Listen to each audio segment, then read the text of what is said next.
Hi friends, it's a little bit dark, but I wanted to take a little video. Skippy says hi. Huh, Skippy? Skippy. He didn't want to say it then. Anyway, this is what I've been working on for the last couple weekends. I had some big lavender. They're probably about, I don't know, 3 times the size of this one. This one I've only put in within the last couple years. And I needed to replace them, and so I tore those out. There's one here, and there's one here, and there was one over on that side too. So I took them out and just kind of took out everything that was in this bed except for the daylilies that are in there, and which are towards the back of the bed. And then that right there is a catmint, which doesn't look too great right now, but it's really a beautiful plant. So it got a little haircut, so it's not too happy right now. But I put in some little boxwoods. So see, that's a boxwood. And then over here, where is it? There it is. There's a little boxwood. And I put in some Nandina. That's one of the taller ones. I think this is Gulfstream, so it probably gets 4 feet tall max, which is just about the right scale for that area right there. It'll take a while to get there, but Nandina's a beautiful fall color. Skippy has a lot to say today. Huh, Skippy? Anyway, he's got a soft little kitty voice. Anyway, Nandina here in our climate, the deer don't bother them, and they're nice, colorful plants. And I've got one growing in the yard, which is I think it's a firepower, which is one of the smaller ones. And I think I'll show you that too, but it's getting kind of dark, so I have to hurry. So this is the front of our yard, and I planted that redwood tree in 2004. It has a sister too, which is behind that pine tree that's there. You can see another. They're probably, I'm looking at, I'm thinking they're 25 feet tall now. And that's good growth. And I haven't been watering them the last couple years, although they did need quite a bit at first. Skippy, you're cute. Okay, so there's that. And then I came in with some of that small bark, and you can see it just really makes that bed look nice and neat and finished, even though there's not that much in there. That is a yarrow, and yarrow does really well up here. Doesn't mind the cold. Got some moss rocks and some other stones that are bordering this bed. And then that's just a liriope.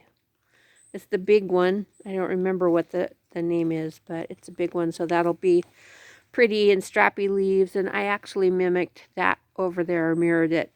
So I have one over there too. I don't know why I'm coughing.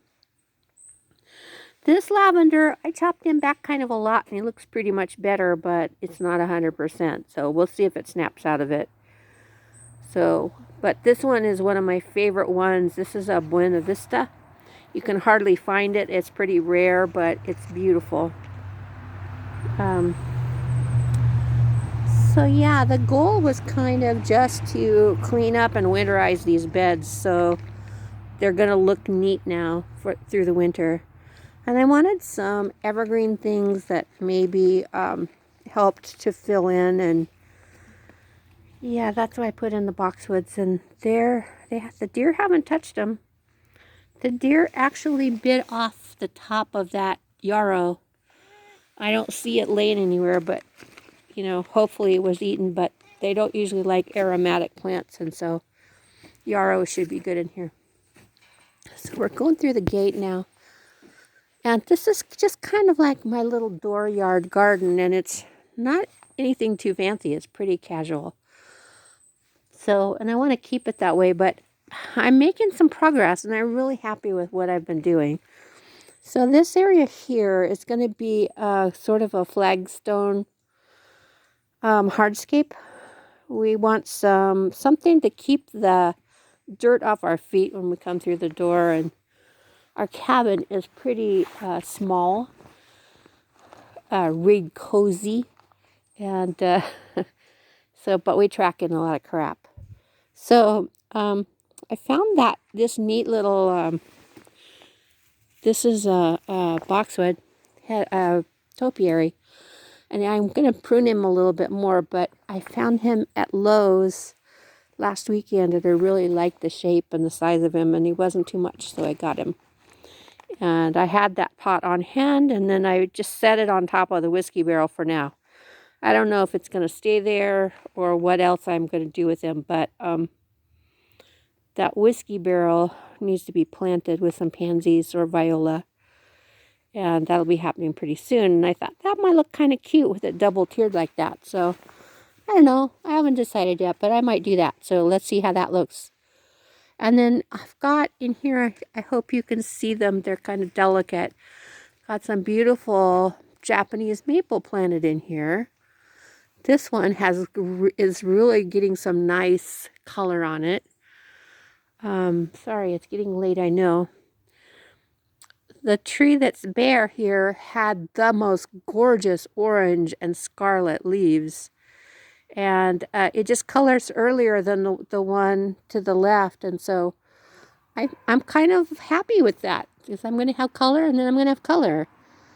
So, and then I've just got some little patches of campanula planted in there.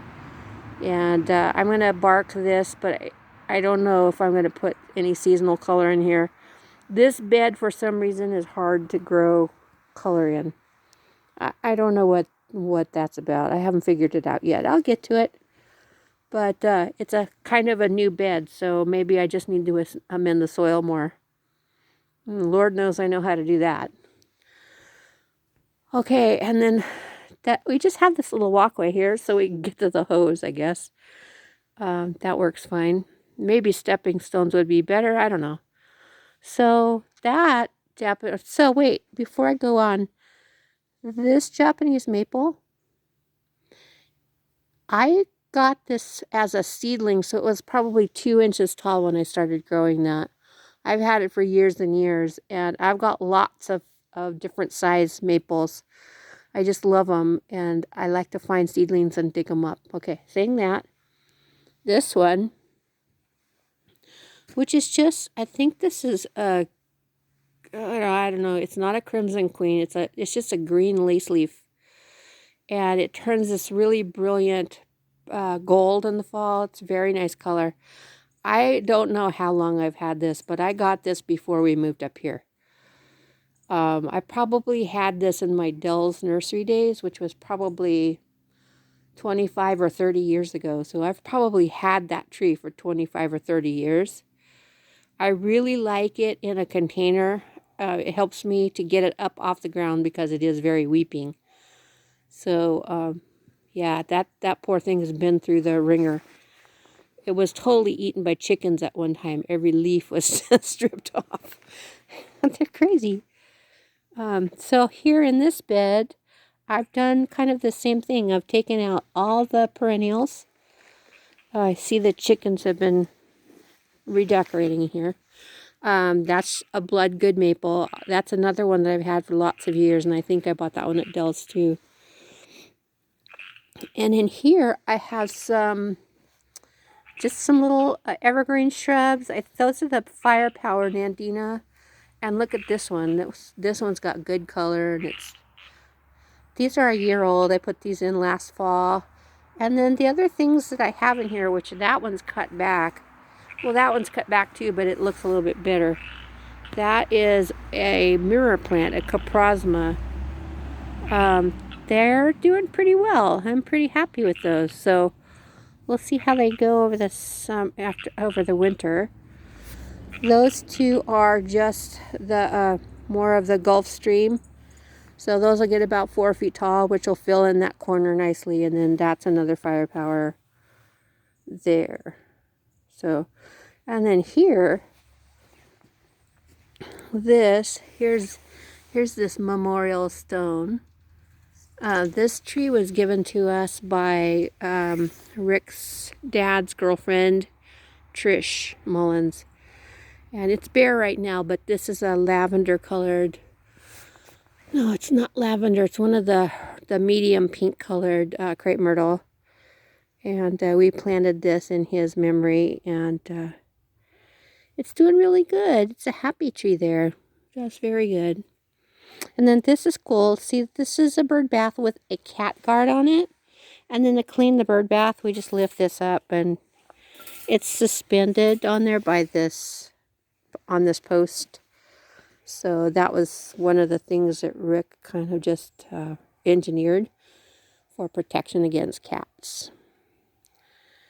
So yeah, I've got a couple of daylilies in that bed, but I've got it pretty much winterized now.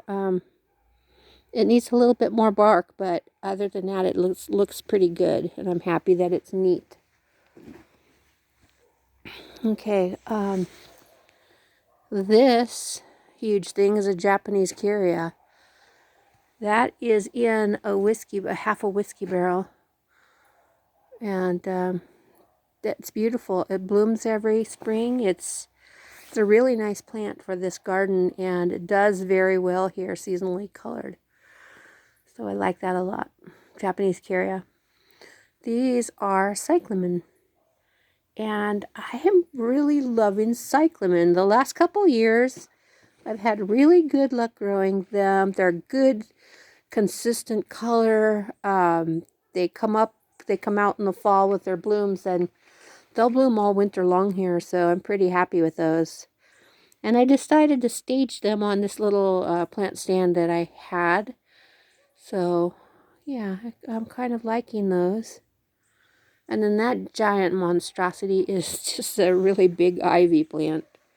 I planted this several years ago, and it is in just a plastic pot, and then it's on a bird bath. And so it's easy to keep it watered that way. And it's kind of ironic that the bird bath has ivy leaves on it. I never noticed that before. So that's that. And they live under this giant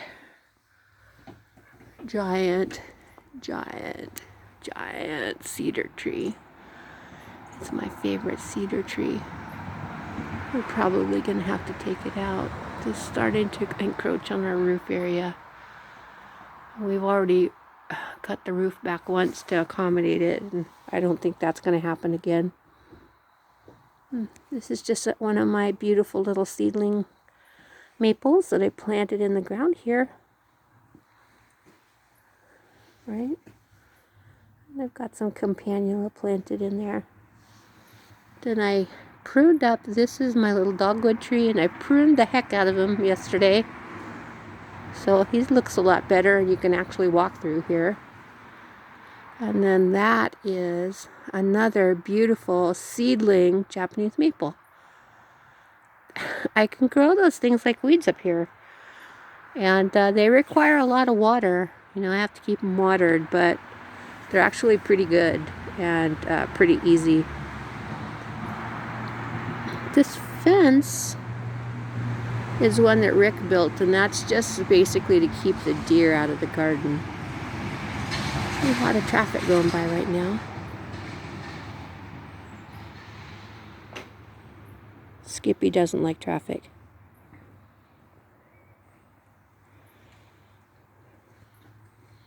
There goes Rick. That's Rick.